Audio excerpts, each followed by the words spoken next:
Hello, good evening, and welcome to another episode of Brett's Old-Time Radio Show. Thank you for joining me once again for our Wednesday visit to those dusty studio archives of old-time radio shows right here at my home in the southwest of the United Kingdom. I'm Brett, I'm your host for our Nighttime Podcast. Welcome along to another episode. We are going on a little trip away in a week's time. Today, we've been to the vet to get Lola her travel documents. Now, this is crazy because my usual vet wanted to charge £270 to do the travel documents. Then I found another company here close to our home, closer in fact than our vet, and they charged £99 for exactly the same job. Honestly, shocking, isn't it? But there we are. What can you do? I've got Facebook, Instagram, YouTube, and TikTok. They're all called Brett's Old-Time Radio Show. I'd love it if you could give us a follow. Also, please do remember we've got our books for sale on Amazon. Just do a search for Danger in the Spanish Sun and up will pop. Time now for our Wednesday night adventure with Dangerous Assignment. This one first broadcast on the 17th of April 1950. It's called Investigate Flying Saucers.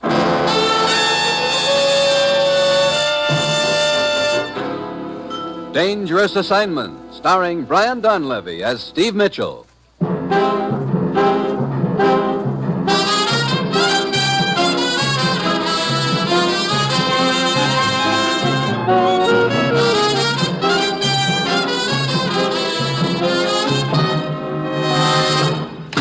Morning, Commissioner. Steve? You know, this better be important. There's a certain redhead who was just dying to go for a long ride in the country today. Now I can't even give her a chance to walk back. This is important, Steve. Ever hear of the Triangle Airline? No. It's an American charter outfit owned by a man named Kovac. They fly cargo across the northern part of South America, from Ecuador to Brazil. The last 10 days, 3 of their planes have disappeared over the jungles, vanished without a trace. Pilots haven't been heard from since. So a private airline's in trouble. Since when have we been pulling chestnuts out of the fire for outfits like that? Ordinarily, we wouldn't be interested, but the circumstances accompanying the disappearance of these cargo planes make it our concern. What circumstances? Well, I don't quite know how to tell you, Steve. Oh, now let's not be bashful, Commissioner. What do you mean? Flying saucers. What did you say? You heard me, flying saucers. Commissioner, I'm a pretty patient guy. But if you think I'm going down to South America and start looking for flying saucers... That's just what you are going to do, Steve, and your plane leaves in an hour. Now, look, don't tell me you're going to give me a Buck Rogers ray gun to shoot them down with. This is no joke, Steve. Look, I don't care whether it's flying saucers or flying dishpans. That area is too close to the Panama Canal for comfort. You'll be met in Ecuador by a man named Drake, the chief pilot of the airlines. He'll fill you in on the background. Well, that's it. You've got your assignment. Good luck.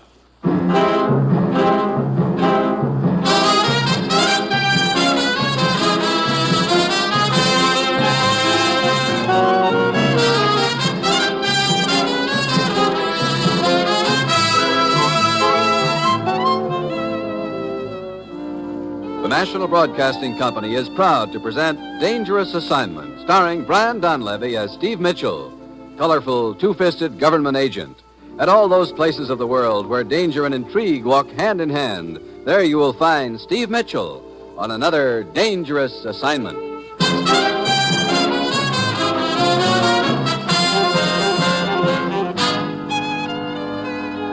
Well, this assignment really takes the cake.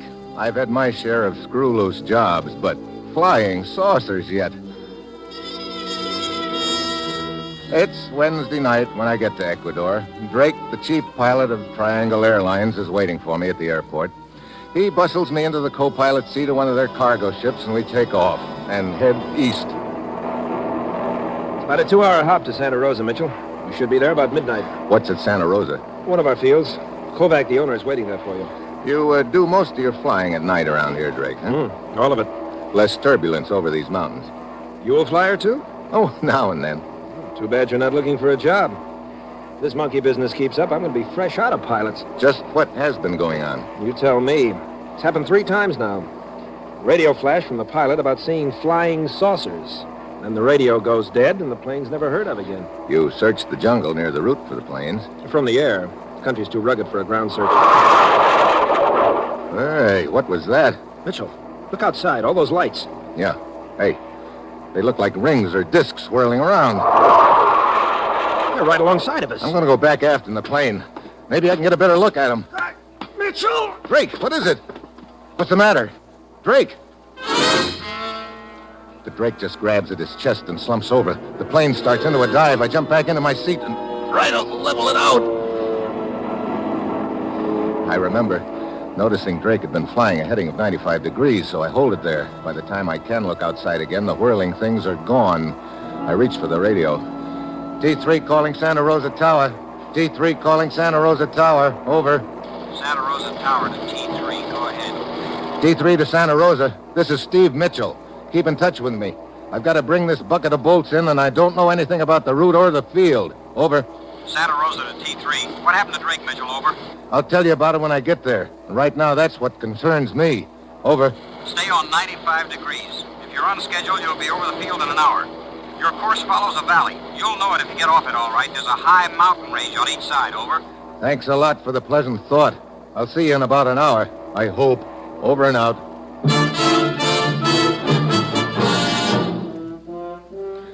So, for the next hour, I nurse a strange plane between two mountain ranges I can't see on a night black enough to play post office.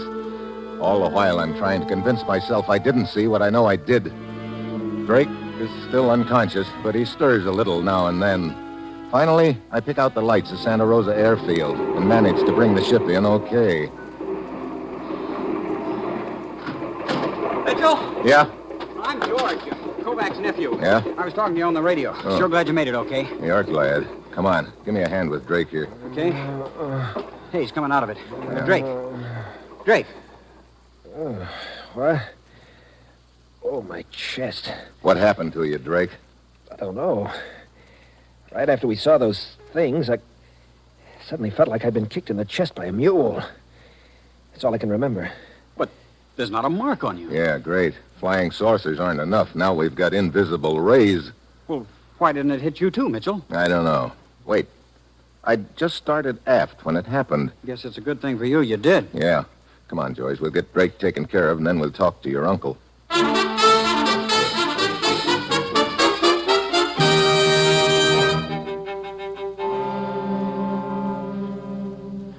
Mr. Mitchell, your description of what you saw during your flight tallies with those the missing pilots radioed in.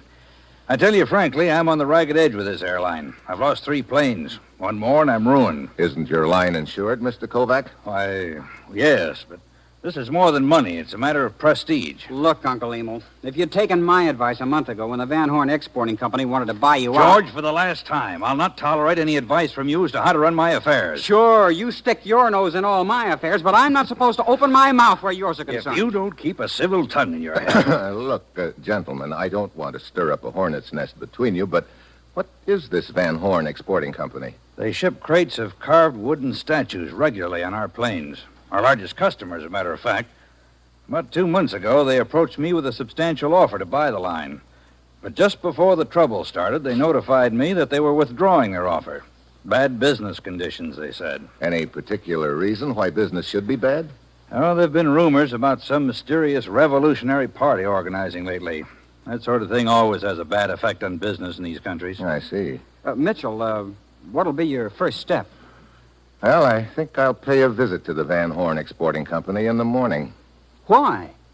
You certainly don't think they're involved in this flying saucer deal, do you? Look, when you don't know where to start, one place is as good as another. Besides, I'm sure the Van Horn Company is a lot closer than Mars.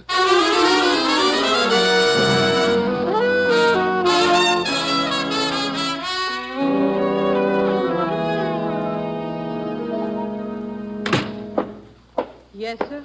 This the office of the Van Horn Exporting Company? Yes, it is. Well, I'd like to talk to the boss. Is he around?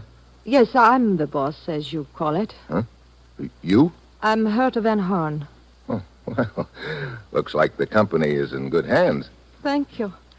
What can I do for you, Mr. Mitchell. Steve Mitchell. Your company ships cargo pretty regularly with the Triangle Airlines. I have been, but if their present trouble continues, I think I will have to make other arrangements. You're down here to investigate that trouble, aren't you? I don't remember telling you that. One picks up things here and there. Yeah, I guess one does. A couple of months ago, you offered to buy the airline, didn't you? Yes, I did. But that was before the trouble started. Naturally, I'm not interested now. Well, according to my information, you withdrew your offer just before the trouble started. I see that you too pick up things here and there. Yes, I began to hear rumors about the formation of a revolutionary party. I decided it would be unwise to make a large investment under those conditions. I see. You know, that's the second time I've heard this rumor about a revolutionary party. Oh? What about it? Oh, nothing. Except it seems like a pretty convenient time to start that rumor circulating. I don't know what you're trying to prove, Steve, but I wish you luck. Thanks, Herta. Maybe meeting you has been luck. One never knows. I expect I will see you again. You expect right, Herta. And soon.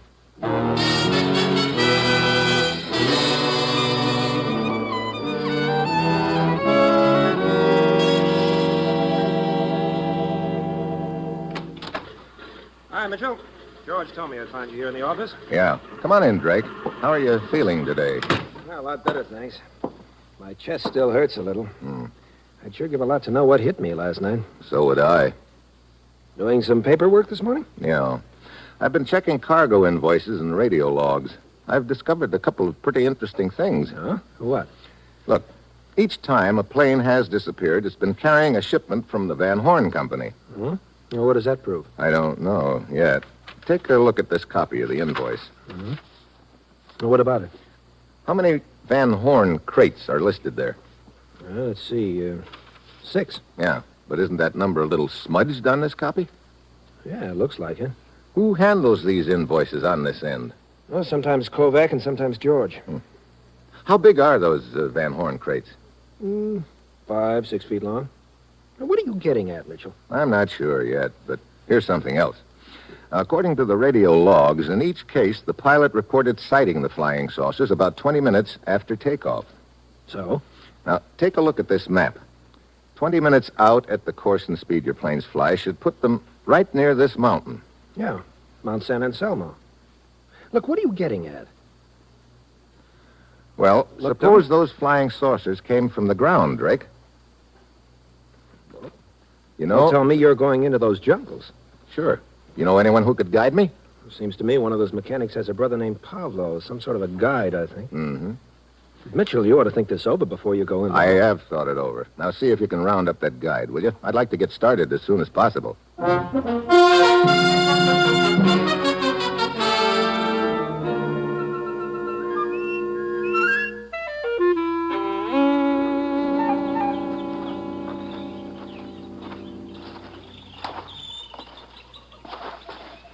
How far you figure we've come since we left the Jeep, Pablo? Well, at least 10 miles, senor. Well, we ought to be getting close to the spot, then. Brother, this jungle is thick. This is the only trail through it, huh? Si. I can believe it. Senor, watch out! Huh? Hey! Why the flying tackle? Look, senor. Look there in the trail in front of you. I don't see anything. Quiet. Look more closely. Hidden by the underbrush on the ground. Yeah, I see it now. A rope noose spread over the trail. See, and over there, senor. See the tree which is bent almost double? Mm-hmm. Another step and we'd have been dangling from that tree like 2 apples. Come on, let's spring that trap. Quick. But, senor, you... Look, someone's obviously hiding around here, waiting to catch us dangling from that rope. Let's make him think he succeeded. Here's a dead branch beside the trail. Give me a hand with it. See. Got it? See. Okay. Stop here. The trigger is probably under that little pile of leaves, senor. Yeah, that's what I was thinking. Okay, we'll toss this branch on top of it and see what happens. You ready? See. Let her go. Look at that. The rope jerked that branch right up in the air. Now get down here beside the trail. Senor, I hear something. Yeah, so do I. Somebody coming through the underbrush. Okay. Let him get right on top of us, then we'll jump him. Now. Watch it, Pablo. He's got a gun. But I have him a shit. No, hold it.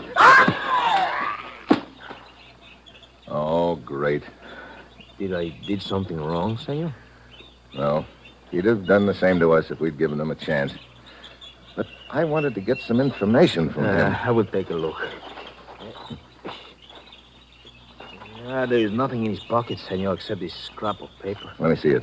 See, here you are. La Posada, 8 o'clock. What's La Posada mean? That's the name of a bar in Santa Rosa. Sounds like he had a date. Okay, I'll keep the date for him. Maybe I can find out who's been going all out to kill me.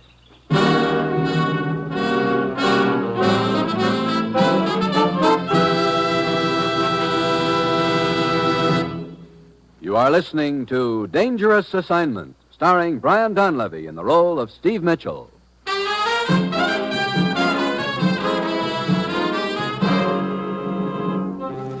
A few minutes before 8 that night, I'm waiting in the shadows across the street from La Posada Bar.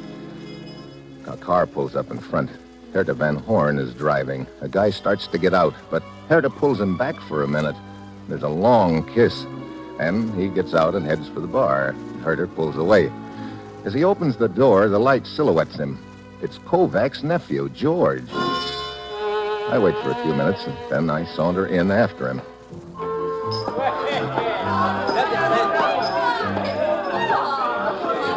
Hello, George. Oh, hi, Mitchell.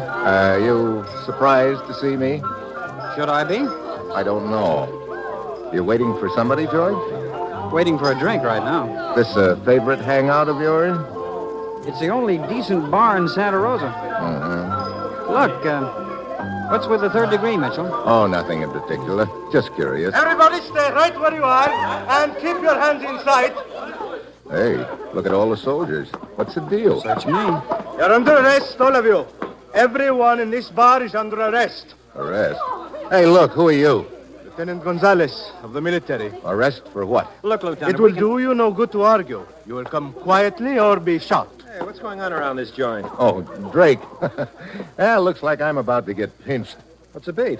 You know this man, Senor Drake? Well, I certainly do, Lieutenant. Steve Mitchell. He's down here investigating the trouble we've been having on the airline. You better take a look at my credentials, Lieutenant. Here.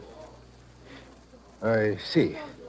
I'm sorry to have disturbed you, Senor Mitchell, but with the situation what it is, we cannot take chances. What situation? We have information that this bar is the headquarters for a revolutionary party. That is why we raided the place. You sure there's more to this revolutionary party than a rumor? Do you think that the military would act on a mere rumor? Maybe, if the rumor was convincing enough. Well, I'll see you around, Lieutenant. And Drake, thanks for the assist.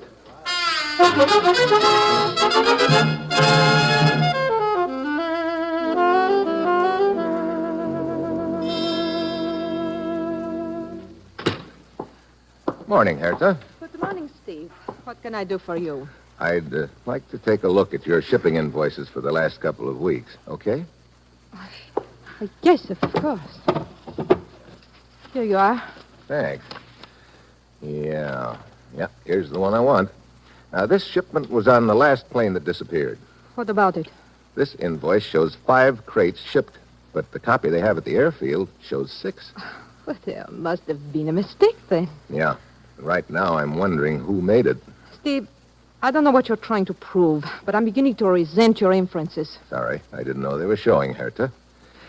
I guess George was right when he said your company couldn't possibly have anything to do with the trouble the line is having. George? Yeah, Kovac's nephew. Oh, well, it was very nice of the man to come to my rescue when I hardly know him. You hardly know George, huh? Well, just to speak to on the street. I see. Well, I better be getting back to the field. I'm sorry I cannot help you, Steve. Thanks, Herta. Maybe you have. Oh, Mitchell. Why, hello, Mr. Kovac. On your way to see Herta? No, looking for you. Have you found out anything at all about these flying saucers and what's behind this thing? Mr. Kovac, so far I've been just grabbing at handfuls of smoke here and there. But there's enough smoke to mean fire somewhere. You've got a plane going tonight, haven't you? Yes. Is there a Van Horn shipment aboard? That's right. How many crates? Why, 5, I believe. Okay. Just one thing more. Do you have a small plane I could use? Well, there's a 4-place cabin job at the field. That's perfect. Mitchell, what are you going to do? I'd like you and George to be at the control tower when your cargo plane takes off tonight, Mr. Kovac. I'll tell you what I'm going to do then.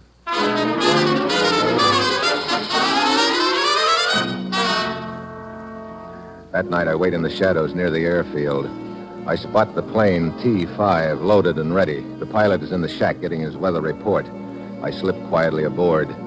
The invoice had said 5 Van Horn crates, but I can count 6 of them. all about 6 feet long. I put my ear to the top crate, and I hear what I expect to hear. Then I freeze. Footsteps outside. There's a faint scrape of metal under the belly of the plane. The steps fade away. I get out, crawl under.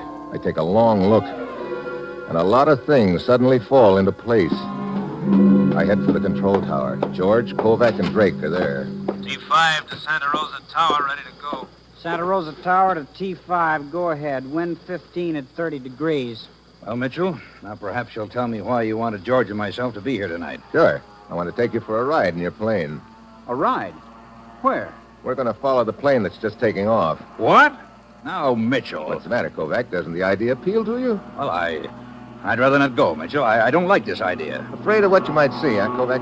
Of course not. How about you, George? Why, I don't know what you're getting at, Mitchell, but it sounds like a lot of nonsense to me. Drake, you want to go along just for the ride? Sure. Except I'm not anxious to get hit again by one of those things that hit me the other night. I think we'll be safe enough. Get the plane warmed up for me, will you? I'll be with you as soon as I make a telephone call.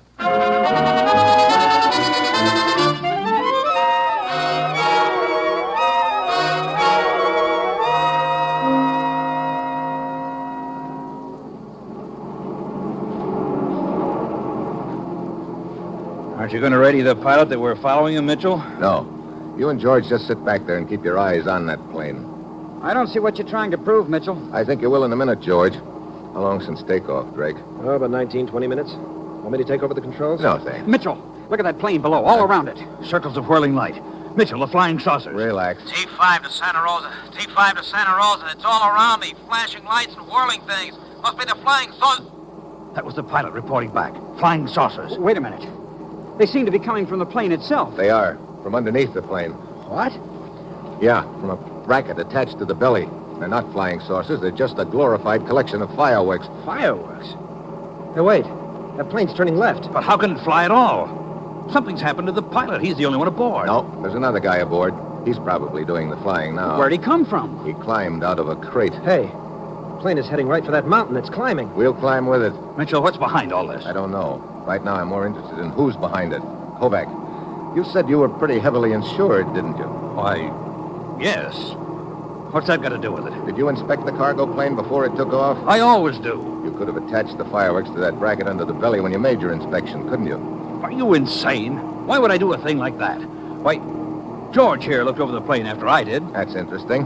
And George usually handles the invoices. He could have altered the number of crates on them. Look, Mitchell. Hey, we're right over the mountain now. And that plane is starting to lose altitude. Tell me, George, why did Herta Van Horn lie about the two of you? Keep your mouth shut, Mitchell. She said she barely knew you, but when I saw the two of you in our car outside La Posada Bar, your acquaintance seemed to be more than a nodding one. George, have you been seeing that woman again? I distinctly told you I would not Okay, tolerate... so it's out in the open now. Sure, I've been seeing her, and I intend to keep it up.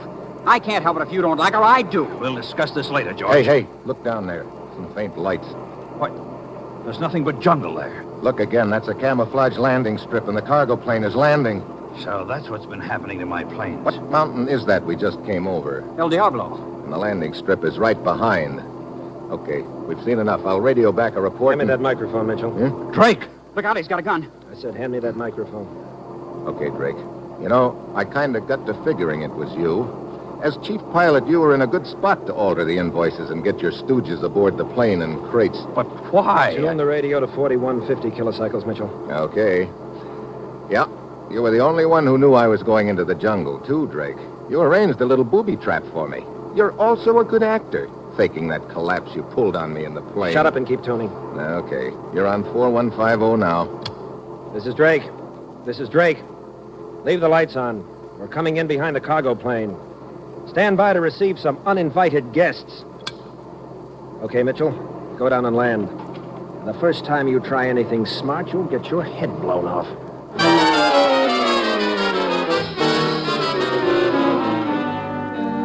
I set the plane down on the strip. The landing lights flick off, and half a dozen rugged-looking gents swarm out to meet us. Drake huddles with them for a few minutes, and then they haul Kovac, George, and me into a log hut hidden under the trees.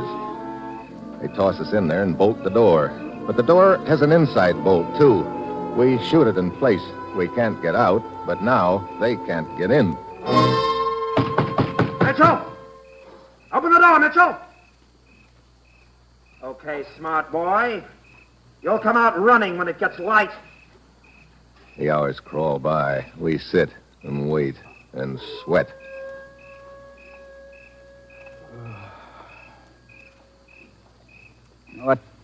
What time is it now, Mitchell? 5 a.m. I can't stand this waiting. What good did it do us to bolt the door from the inside? We can't stay in here forever. I'm playing for time.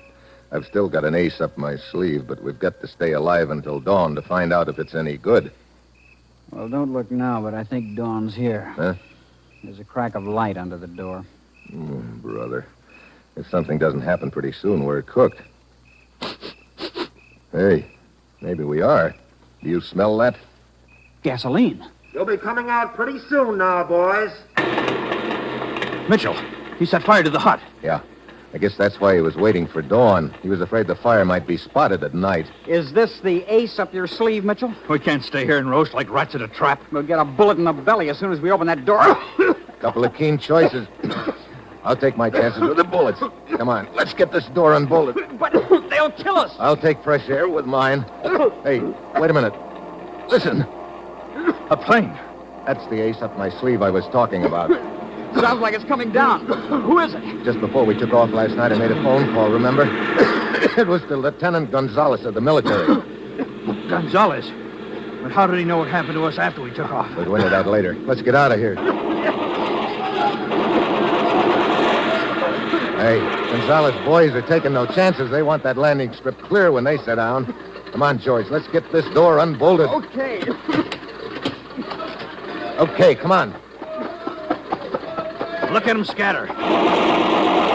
Hey, Mitchell, there goes Drake, trying for the jungle. I'll get him. Watch out, he's got a gun. I see it. You can't run and shoot at the same time, Drake. Better make up your mind which. Okay, I'll shoot, Mitchell. Too late, Drake. Let go of me. He who hesitates is lost, you know. Mitchell, you okay? Yeah. How are Gonzalez and his boys doing? Well, they seem to be mopping up in a hurry. Mitchell, I still don't understand how Gonzalez found out.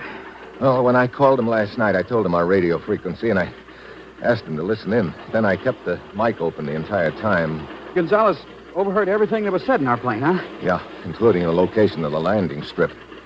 But I knew he wouldn't try to bring a plane in here before dawn. That's why I was hoping we'd still be alive by then. But why were Drake and his outfit trying to ruin my airline? Look, if you're going to operate a secret landing strip, you don't want a regular airline flying through the area. They figured the flying saucer gag would scare you off. Well, it seems to me this was a pretty big operation for a small revolutionary party in a small country, Mitchell. You know, I've been thinking that, too. Could be that's all there is to it. But it's not a long hop from here to the Panama Canal. Maybe somebody else had ideas about using this strip eventually. Of course, we'll never know, and anyway, it doesn't matter much now. Yeah.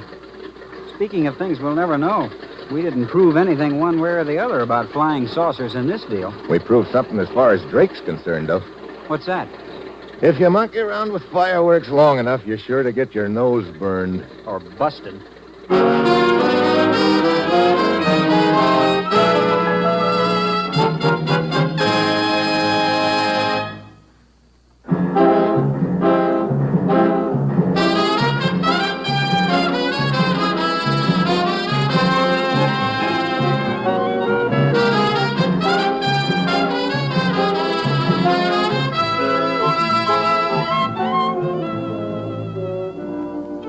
You have just heard another episode in the exciting new adventure series, Dangerous Assignment, starring Brian Donlevy in the role of Steve Mitchell. Dangerous Assignment is written by Bob Reif, with music by Bruce Ashley, and was directed tonight by Max Hutto.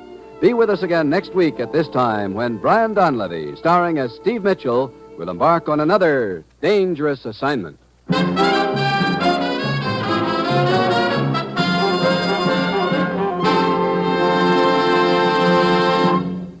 There's more great action-packed entertainment for you throughout the week on NBC.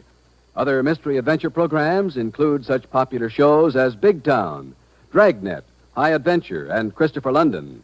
Starring as Christopher London, you'll hear Glenn Ford in the swashbuckling role of a romantic, adventurous private investigator. On High Adventure, there's the utmost in thrilling drama to entertain adventure-minded listeners. Dragnet brings you in stark realism cases direct from official police files. And during Big Town, you'll hear crusading editor Steve Wilson fighting crime and viciousness. Join the millions of listeners who each week tune for thrill-packed high-tension drama on NBC, where mystery and adventure join together for top-flight entertainment.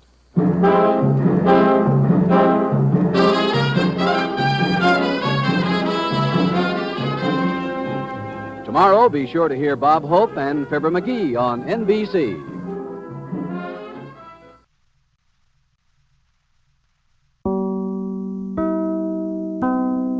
Welcome back. Hope you enjoyed our latest adventure with Dangerous Assignment. And don't forget, with it being a Thursday, we've got Secrets of Scotland Yard.